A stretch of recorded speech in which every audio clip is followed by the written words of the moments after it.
Da smo spet le.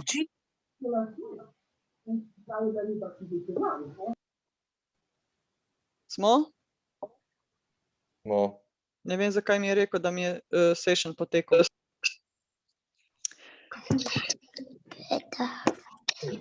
Da smo vsi nazaj. Se pravi, mikrobiota je populacija svih mikroorganizmov v našem telesu. Vse naše bakterije in virusi. Določene vrste mikroorganizmov so tako pomembne, tako delujejo, da celo izdelujejo naše neurotransmiterje, kar pomeni hormone, serotonin. In naprej jih pošiljajo po vagusnem živcu v naše možgane.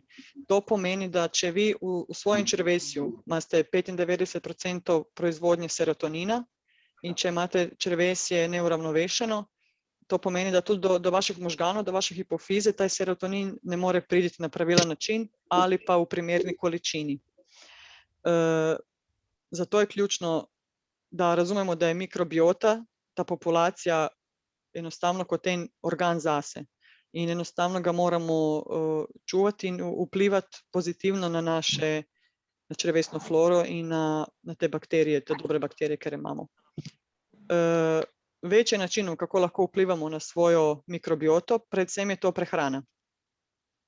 Prehrana pomeni, da moramo razumeti, da danes ni vir, ni hec, ko rečemo gluten, danes so vsi občutljivi na gluten. Ja, res je. Gluten je, žitarice so danes tako močno genetski modificirane, špricane s pesticidi in raznimi dodatki, da res za nas, ki smo bolj občutljivi, ki imamo že načeto zdravje, res smo občutljivi na gluten. Nismo vsi alergični, ampak smo lahko občutljivi. Ista stvar je pri mleku, pri slabih maščobah, kot kaj je sončnična maščoba, sladkor sploh da ne omenjamo, kava, alkohol, to recimo so ene stvari, ki bi jih mogli iz prehrane dati vsi ven, ker enostavno pacajo to našo črevesno floro, našo mikrobioto in na taj način otežujemo črevesju. A se lahko date na mute, prosim? Na taj način še bolj otežujemo svojim črevesju, da dela to, kaj treba delati za nas. Tako da na isti način, kako bakterije vplivajo na našo presnovo, na naše zdravje, tako lahko tudi mi vplivamo na njih. Kar pomeni, da če jemo slabo hrano, namesto da svojem telesu damo hranilne snovi, tudi te dobre bakterije, ki jih že imamo v sebi, bojo še slabše delovale. Tako da prva odločitev, ko jo lahko naredimo sebi v prid, je, da obogatimo svojo mikrobioto, da naredimo to našo črevesno floro čim bolj odporno na vplive stresa in umetnih snovi, ker ne glede na to, koliko mi pazili, še zmeraj bomo skozi prehrano in sodoben stil življenja, še zmeraj bomo pesticide in toksine prinesli vase. Se pravi, to je prikaz, kaj bi lahko jedli, tisti, ki so vegani, pa še manj z te slike. V vsakem primeru, to, kaj je levo rdeče označeno, bi mogli četati ven, če že počutimo se tako, da vidimo, da smo postali občutljivi, da nam stres preveč vpliva na razpoloženje, na naše psihofizične zmožnosti. Tako da, evo, kot kaže taj stric, poanta je jesti, da živimo, a ne živeti samo, da bi jedli. Naslednje področje, ki je ključno, da razumemo, zakaj je važno za naše telo, je vagusni živec. Vagusni živec je 10. najdaljši in najbolj kompleksen možganski živec v našem telesu. Pravijo mu srce našeg živčevja in razen, ki fizično povezuje naše možgane, črevesje in vse organe vmes, je res zelo pomemben, ker je odgovoren za delovanje vseh naših sistemov, dihalni, srčni, presnova in seveda proizvodnja pa predelava hormonov. Tako da, če je vagusni živec v boljši funkciji, v boljši formi, tudi boljše bo stimuliral naš imunski sustav in našo splošno odpornost. Tako da, če želimo povezati naše črevesje z našimi možganimi, rabimo te vagusni živec čuvati. Serotonin, ko se proizvede v črevesju, gre naprej v hipofizo, znači v možgane, in se zvečer, ko gremo spat, pretvarja naprej v melatonin. Zato je recimo važna ta povezava. Vsa hranila, vsi hormoni, sve iz črevesja potuje v možgane po vagusnem živcu, zato ga je toliko ključno čuvati. Pravijo v tradicionalni kitajski medicini, da je črevesje drugi možgan. Pri čustvih je isto tako vagus izjemno važno funkcijo ima, ker takrat, ko se na naše nadledvične žleze aktivirajo, ko se sprožajo kortizol in adrenalin, takrat vagusni živac pošilja signale telesu, naj se umiri, naj sprosti svoje nevrotransmiterje in če ni vagusni živac takrat v svoji ta pravi funkcionalnosti, ne more te naloge opravljati pravilno. In to je ta situacija, ko smo mi pod stresom, ko izločamo prekomerne doze adrenalina in kortizola. Če naš vagusni živac ni poskrbljen z naše strani kako treba, to pomeni, da tudi ne more poslati signale telesu, da se umiri. Razen teh fizičnih funkcij, srce, pljuča, želodec, črevesje, vagusni živac je pomemben tudi za boljši spomin, za kognitivne sposobnosti, zmanjšuje bolečine, depresijo, žalost, tako da res je važno, da ga okrepimo in da ga čuvamo. Vaje so pa res preproste, vsak mora najti, kaj njemu ustreza. Jaz recimo izvajam ene masaže, ki so za ušesi odzad, te so mi recimo zanimive, ali pa dihalne vaje, mrzla voda, kopanje, ne? Zdaj je trend Wim Hof, mrzlih namakanj, meditacije, vaje, čuječnosti, karkoli, da sprošča, da umirja dih, da umirja adrenalin in kortizol, vse vam bo to pomagalo, da vaš vagusni živac dlje časa fura z vami, vse, kaj mu življenje nosi. Ključno je razumeti sinergijo naših želodca oziroma črevesja in možganov. Se pravi, na isti način, kako črevesje vpliva na to, kaj bo prišlo do možganov, in na isti takav način hormoni, ki se proizvedejo v hipofizi, vplivajo naprej na črevesje. Tako da ta krog je res začaran in moramo paziti na to komunikacijsko pot, da jo čuvamo, da se ne zastrupljamo preveč, ker enostavno vmes so vsi naši organi, vsi sistemi v telesu in če mi to vez ne čuvamo, nam se bojo vse te povezave potrgale in prej ali slej pride do kakšne bolezni. Enemu bo šlo na srce, enemu bo šlo na ščitnico, se pravi, res je ključno, da razumemo to povezavo, te naše mašine, kako mehanizem funkcionira. Tako da to, ko sem že rekla, kako bakterije vplivajo na nas, tako tudi mi na njih. Tako da če mi pojemo, ne vem, vrečo čipsa ali mesa praženega na žaru, cel krožnik, ne moremo pričakovati, da bomo potem, ne vem kako, sproščeni pa veseli pa energetsko odprti za nove ideje in res treba razumeti to povezavo in enostavno sprejeti današnji ritem življenja in vse, kaj nam se dogaja, ne pomagajo naši črevesni flori, ni našim možganom, tako da moramo sami poskrbeti za kakovostno podporo. Evo, ko kaže tale gutsy move for the brain, treba pametno razmišljati sam zase. Naslednje, kaj se lahko dogaja, kaj vpliva na naš mikrobiom, je prepustno črevo. To je zelo pogosta anomalija, ki se pojavlja, če živimo v konstantnem neprekinjenem stresu. Leaky gut ali pa sindrom prepustnega črevesja je zelo pogosta težava, ki jo vsi imamo. To je enostavno rezultat našega odziva na stres, prehrane, toksinov, antibiotikov, alkohola, barvanih pijač, vseh teh dodatkov, ki so v hrani popolnoma brezpotrebni, a rezultat so industrijske proizvodnje. Tako da enostavno to vse vpliva na črevesno stenko, ona rata bolj prepustna in v tem momentu vse te snovi, ki niso namenjene v naš krvotok, pridejo v njega. Črevesna stenka enostavno ni več zmožna obraniti nas od tega, ni možna ločiti slabo od dobrega, dobro poslati v kri, slabo poslati v smeti, enostavno prepustiti vse naprej in v tem momentu vam se dogajajo intolerance na hrano in občutljivost. Takrat, ko vam je črevesje prepustno. Obstajajo protokoli za flikanje teh luknjic, ampak je res protokol je zahteven, vključuje veliko različnih probiotikov, bulardi, bakterije, vključuje tudi velike doze glutaminov, kolagen. Po določeni vrsti in časovnem razmiku se jemljejo vsi ti dodatki, da bi se naša črevesna sluznica sploh regenerirala nazaj. Tako da se popraviti, če vas zanima, če res imate prepustno črevo, če sumite na to, lahko greste na gastroskopijo, pa vam ga dokažejo. Jaz to osebno nisem šla, meni je bilo lažje pač testirati črevesje, sem spremenila prehrano in sledila taj protokol od dr. Izabele Venc in sem uspela zaflikati črevesje, vrniti velik del živil nazaj v prehrano in nadaljevati naprej, koliko toliko normalno. Kortizol, samo da obrnem stran. Kortizol nam je en od ključnih hormonov, ki ima večji namen kot samo, da vsi mislijo, da na kortizolu, na adrenalinu, da si cel naspediran, ima neko višjo metafizično funkcijo, a to je, da povezuje naše misli in telo.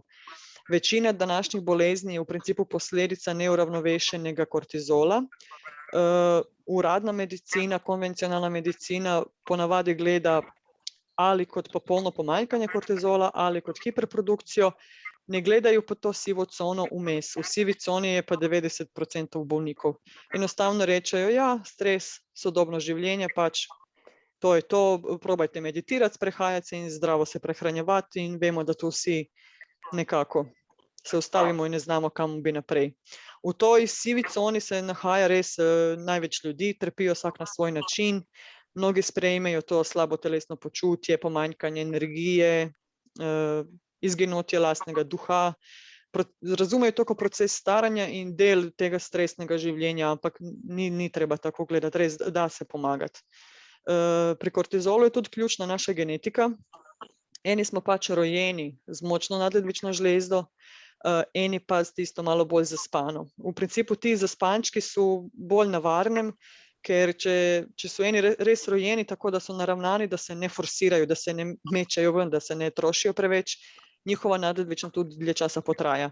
Mi, ki smo kao močni karakterno, pa produktivni, pa aktivni, pa vedno se ženemo in dajemo do konca svojih zmožnosti, ponavadi si skurimo nadledvične žlezde in enostavno sodobno življenje, genetika skupaj nas peljejo v napačno smer. Tako da treba razumeti tudi svoje predispozicije, kakšni smo tudi karakterno in bomo hitro prepoznali, če imamo močno nadledvično žlezdo, močno življenjsko voljo, dajmo malo narediti, potegniti črto bilanco in izanalizirati, koliko res pretiravamo, koliko lahko sami svoje telo malo pošparamo. Kortizol se izloča največ v jutarnjih urah in potem se čez dan znižuje, po 20 uri pa drastično celo, da se neha proizvajati. In zato je ključno, da ljudje razumemo, da se zvečer treba umiriti.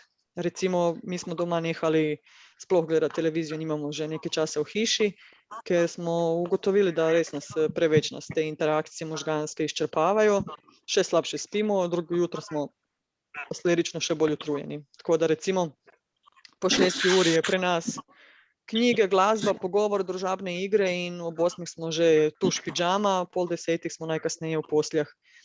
In sem opazila, odkdaj tako spim in vstajam nekje pol 6. Opazila sem, da se zbujam brez budilke, ne rabim po noči iti, ni lulat, ni pit, prej sem skozi nekaj po noči imela opravke po hiši, sploh ne vem, kaj sem delala. Zdaj tega več ni, metabolizem se je uravnal, vedno je velika potreba, takoj ko vstanemo pol 6 že zjutraj, res telo ima nek taj svoj ritem, ki ga treba spoštovati. Medtem po noči se vsi naši hormoni ustvarjajo, posebno ščitnica po noči dela, jetra se čistijo po noči, tako da res je ključno, da taj ritem, če se le da, če nam služba dovoli, da taj ritem spoštujemo. Tu sem vam še recimo dala prikaz mojega kortizola.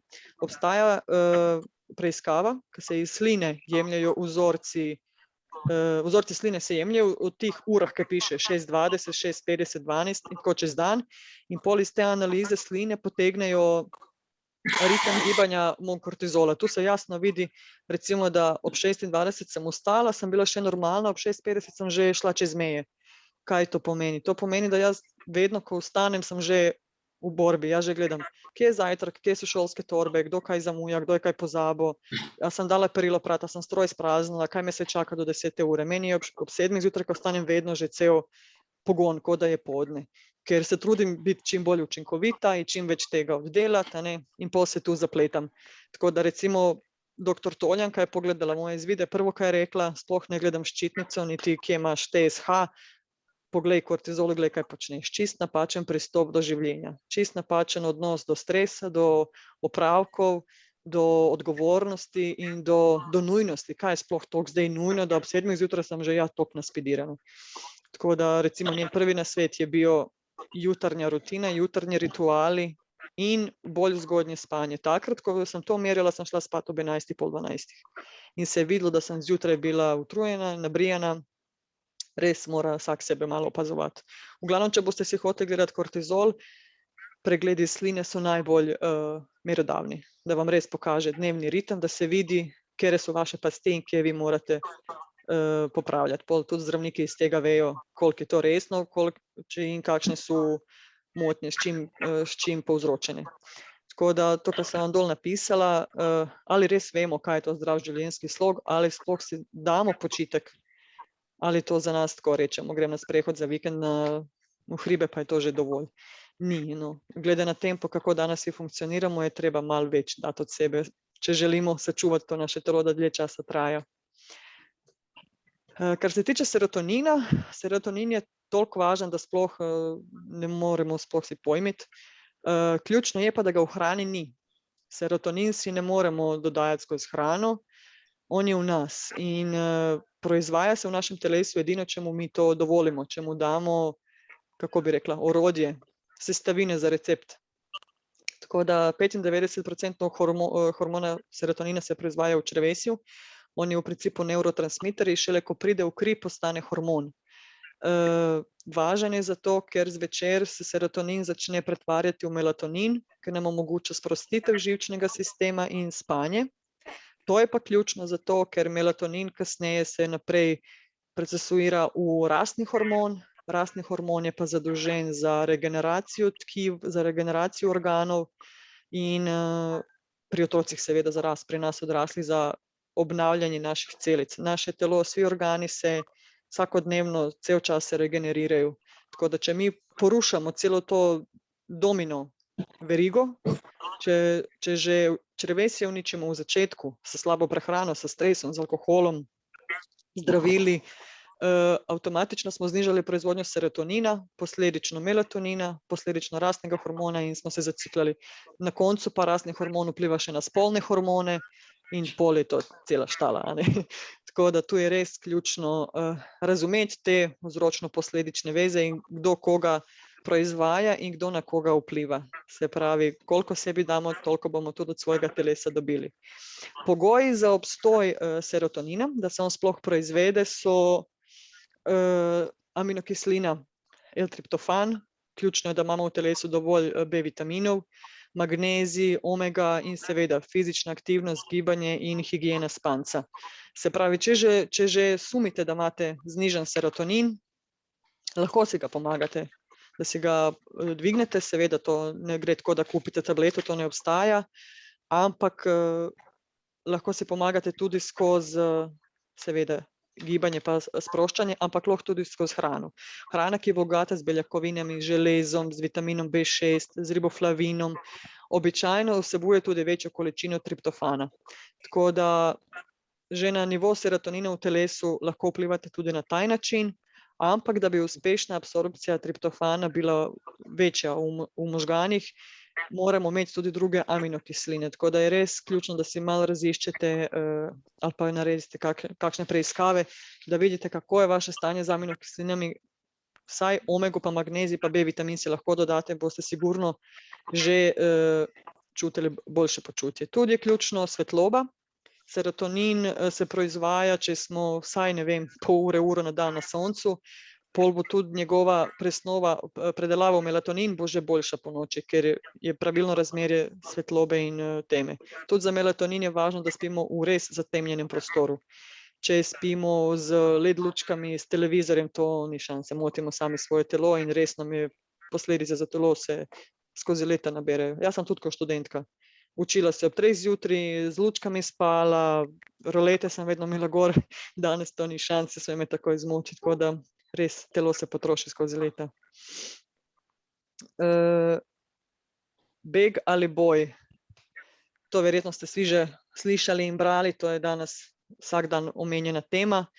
Fight or flight je pračloveški impuls, ki v stresnih situacijah sproža hormonski naval, In to pomeni, da recimo v pračasih, če je Adam lovil leva ali lev lovil Adama, on je sprožil to stresni odziv, ga je sprožil ta moment, ko ga je lev lovil. Ampak ko je situacija minila, je on bil umirjen. On je naprej obiral jagode, in kaj je že počel, ljubčko se zevico. Tako da znali so ugasniti taj odziv na stres. Mi pa to ne znamo. Mi smo skozi v tem odzivu. Mi skozi imamo, posebno jaz sem tak tip, in se trudim to spremeniti, delam na tem že dolgo, ampak je res težko je, ker ti to postane tak en avtopilot, če si vajen skozi biti v zagonu. In kaj se pol dogaja? Če naš avto skozi vozi in vozi cel dan, in vozi dan in noč, in vozi cel teden, in pol vozi tudi med počitnicami, in enostavno nekje se mora zgoditi poloma, ne. Tako da dajte malo narediti analizo, kako vi funkcionirate, ali vam res vaše telo je skozi, ali se znate sprostiti, ali znate ugasniti taj odziv. Tudi so ene, samo malo, da umaknem to z ekrana, da vidim prebrati. Ene novejše raziskave tudi pravijo, da vagusni živec ima dva dela.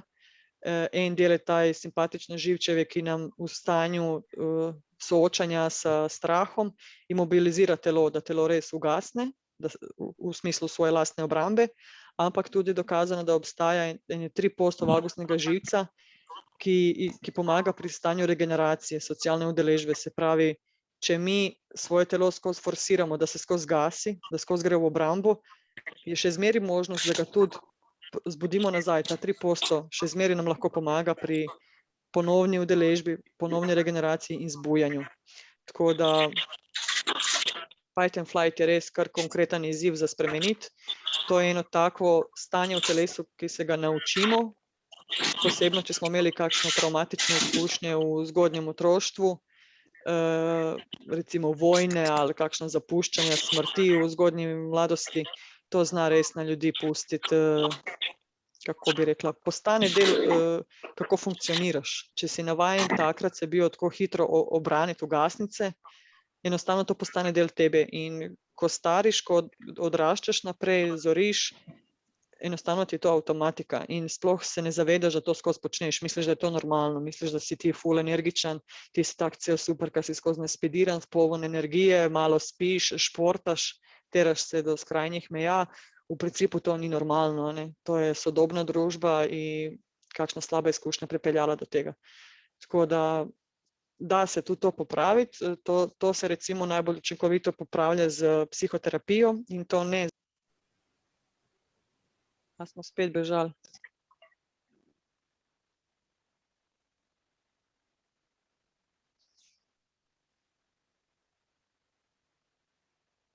A smo tu?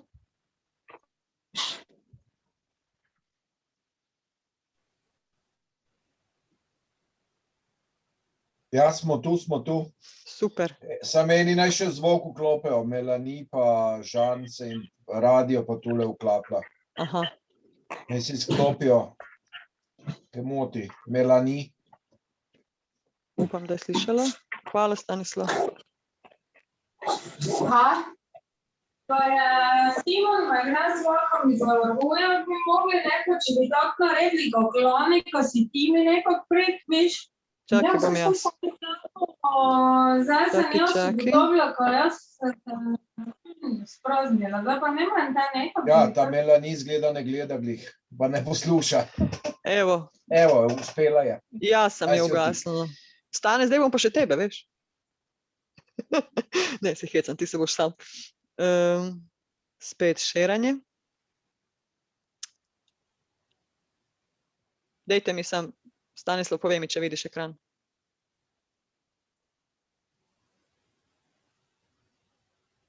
Vidi se. Vidi se. Hvala. Se pravi, kaj sem rekla? Ja, boj ali beg. Lahko si pomagamo z psihoterapijo, ampak ne ta klasično analizo, ki samo razvlačimo stare grde stvari, pa se menimo o mamah in taščah, to ne. Ampak kognitivno-behavioralna oziroma kognitivno-vedenjska psihoterapija je pristop, v katerem se ukvarjamo z našim odzivom na stres konkretno. Recimo, jaz hodim na tako terapijo in to je proces od 3-4 mesece, upam, da ne bo dlje trajalo, da bom uspela prej, v katerem s psihologinjo, s psihoterapevtkinjo se pogovarjam o situacijah, ki so meni stresne in mojih odzivih, kako ja odreagiram v teh situacijah. Iz tega ona dobi nekakšen profil mojih odzivov in mi potem da razne alate, orodja, da naučim se spreminjati taj svoj odziv, kar pomeni, da se spremeniti ta avtopilot v sebi, samo je res veliko treninga, veliko treninga, no, nič drugega, samo veliko treninga, ampak da se. Tako da ne se ukvarjati z analizo zgodovine, če rabite, imate potrebo, super, bo pomagalo, ampak ključno je, da razumete svoj odziv.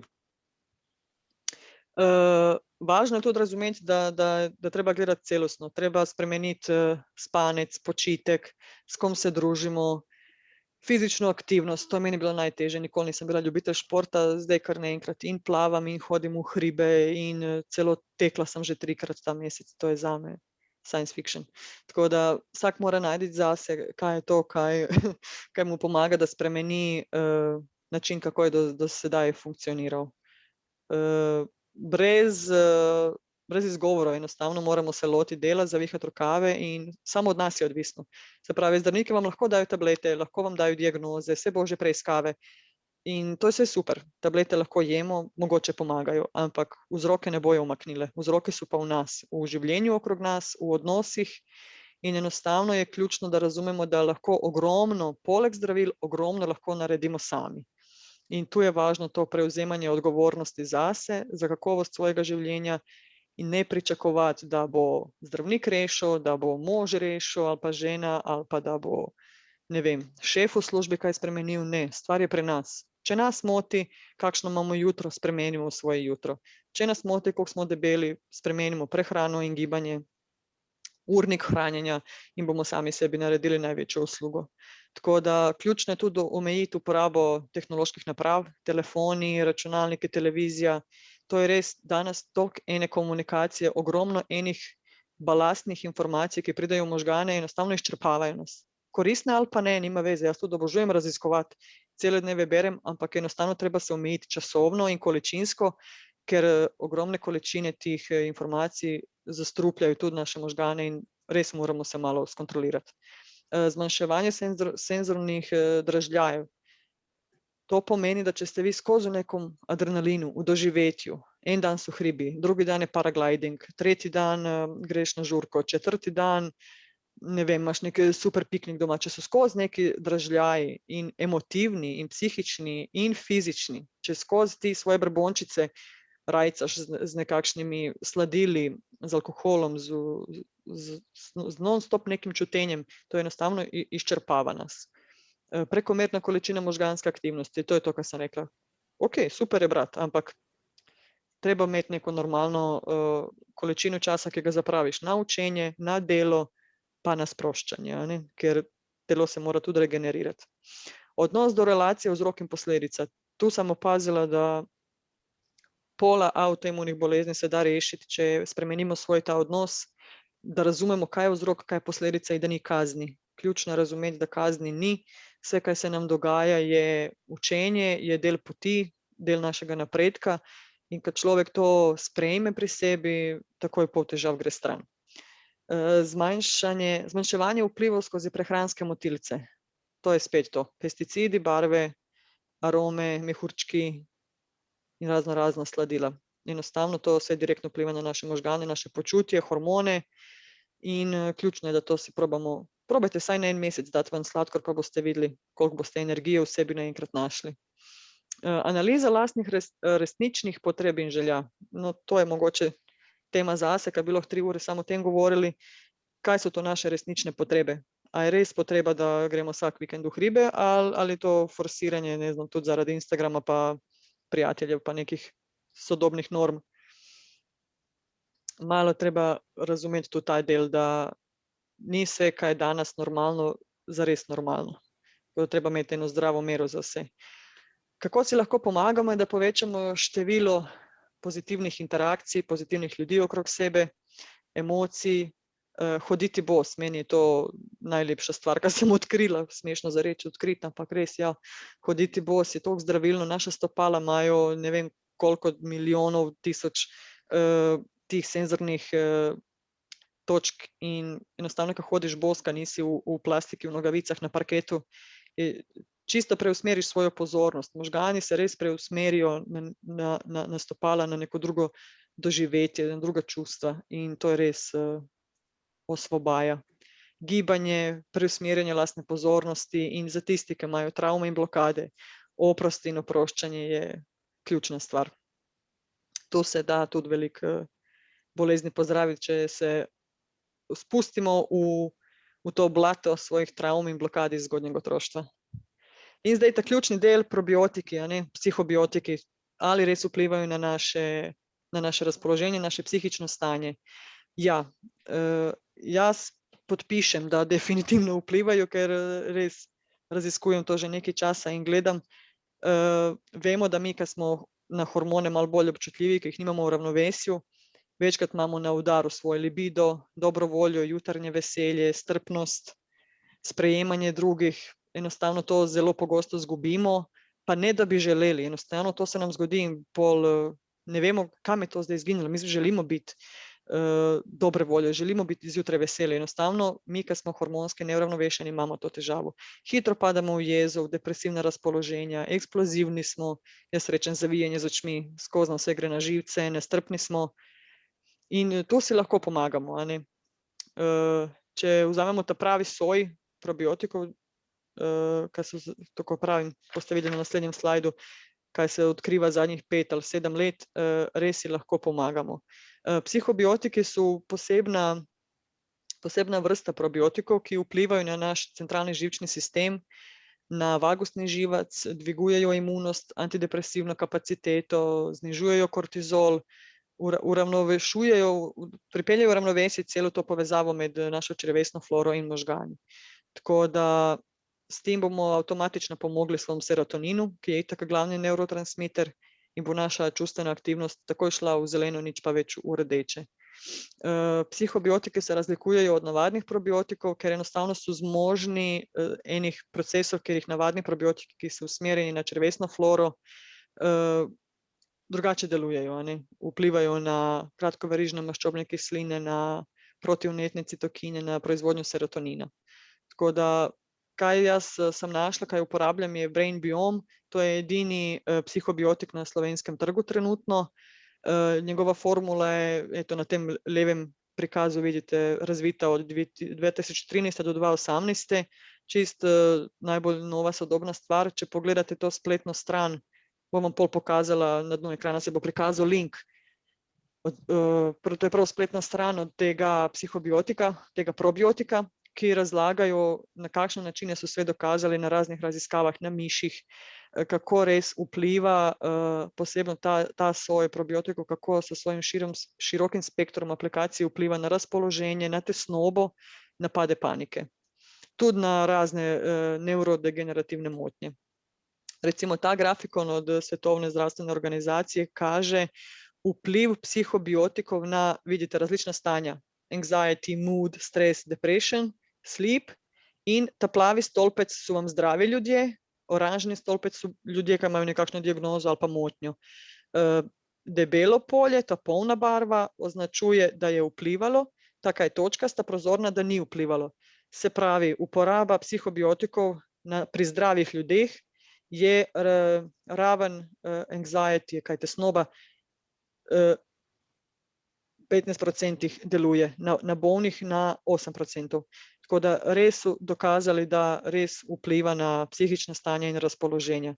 Tako da recimo to je en izdelek, ki ga jaz uporabljam zdaj že kakšen mesec in res, kot da bi mi en maglo dvignil iz glave, ker je bilo precej intenzivno zimsko obdobje, težko je bilo in otroci doma in cela ta karantena in službe in gospodarstvo in vse je bilo res čisto preveč za mojo psiho. In vidim, da res, ker se toliko trudim in na prehrani in na probiotikih, res se pozna. Tako da raziščite, kaj vam ustreza, priporočam res, da poskusite. Ampak se pravim, če vi jeste Brain Biome, pa istočasno pojeste pol kile Milke čokolade na dan, ne boste veliko naredili. Treba zajeti telo in celostno se potruditi narediti spremembo. Drugače ne gre. domača naloga. To je nekaj, kar jaz vedno, ko se pogovarjam s svojimi skupine Hormonček, vedno se trudimo narediti korake za naprej. Se pravi, kaj sploh zdaj narediti. Zdaj ste neke informacije dobili in kaj lahko naredimo. Lahko izanalizirate svojo prehrano, naredite kakšen izločevalni plan, da se malo razbremenite prehrano, lahko greste malo v psihoanalizo, lahko naredite analizo lastnih vzrokov trenutnega stanja. Ali imate slabo službo, ali ste v napačnem zakonu, na napačnem naslovu, ali imate kakšne travmatične dogodke, ki so sprožili vaš taj boj ali beg, odziv, ali imate kakšne pridružene bolezni, ali ste pod vplivom kakšnih težkih zdravil.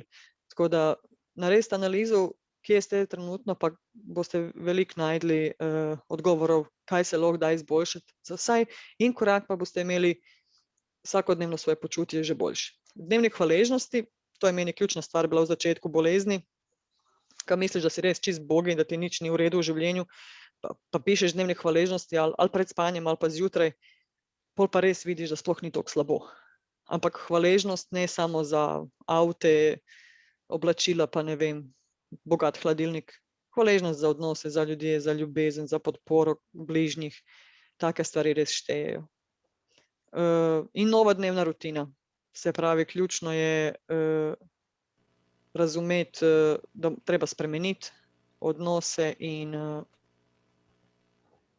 narediti nek novi ritem in odnose in do sebe in do bližnjih, do službe, do svojega počitka. Tako da tu sem vam pustila na koncu vire, literaturo, od kje sem informacije dobila in zbrala, tako da če se kdo želi poglobiti. Evo, to je to od prezentacije. Zdaj vidim, da ste nekaj pisali v chatu. Samo da pogledam, če bi me kdo kaj vprašal komot. Samo da odprem.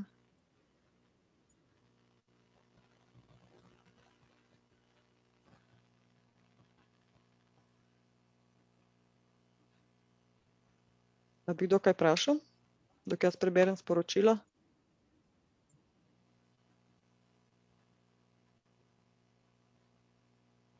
A skozi ste mi pisali, da se nič ne sliši? Moramo roko dvigati, kako je to? Povej. Jaz bi vprašala, glede teh brain biomov, psihobiotiki, to je v bistvu, ne vem zdaj, to je povezava kakšna z probiotiki, se to posebej jemlje, ali je to skupaj s probiotiki priporočljivo, ali to so že neke vrste probiotiki? To je probiotik, ampak usmerjen na delovanje proti tesnobi in depresiji. Torej ne na črevesje. Sej skozi črevesje deluje do... Uravnavanju. Sej deluje skozi črevesje, ampak če vi imate težave z drisko, z leaky gut sindromom, pol rabite kakšen drug sev. Ta sev konkretno, cerebiom, je usmerjen za, vidite, piše tam na grafikonu, recimo na migrene vplivo 1%. Se pravi, res je usmerjen na psihično stanje. Ja. Zdaj, ali bi jih jedli istočasno, predlagam, da vprašate v lekarni, ali jemljete dvoje probiotike istočasno ali prvo ene, pol pa druge. To res nisem se poglabljala, ker jaz vedno probiotike jem ali septembra ali ne vem, marca, 2 ure v letu naredim, vmes pa ne. Tako da jaz si to časovno se razporedim, da ni vse naenkrat. Ja. Željka, jaz imam tudi vprašanje, če lahko. Seveda. Kako je pa to, kar smo zdaj vse govorili v povezavi, se pravi z revmatoidnim artritisom, ki tudi spada med avtoimune bolezni? Ja, moja sestra ga ima že celo življenje. Meni je bil ugotovljen pri 8 letih. No, ja. Ampak do zdaj sem imela mir, ampak zdaj se pa vračajo bolečine v sklepih, trganje po mišicah, zategovanje, otekli